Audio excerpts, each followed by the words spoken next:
If you're seeing a GOG launcher error, don't worry. In this video, I'll show you a simple way to fix it quickly and safely without losing your game data. This method is useful when the launcher won't open properly, crashes, or seems broken after an update. Before we start, if this tutorial helps you out, make sure to hit the like button and subscribe for more easy software fixes just like this. First, open Task Manager by pressing Ctrl, Shift, and ESC on your keyboard. Once Task Manager opens, go to the Details tab. Here, look carefully for any active tasks that start with GOG. These background processes can sometimes keep the launcher stuck, frozen, or unable to restart properly.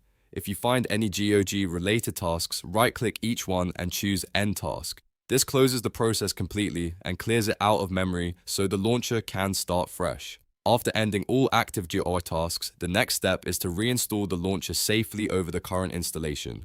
Go to the official GOG website and download the installer directly from there. Make sure you are using the official installer because that is the safest way to repair the launcher without affecting your library or save data. Once the installer finishes downloading, run it. When prompted, choose to install it over the current location. This is important because it allows the installer to overwrite missing, damaged, or corrupted files while keeping your existing game data intact. In most cases, this process repairs the launcher files, restores missing components, and fixes launch issues without requiring a full uninstall.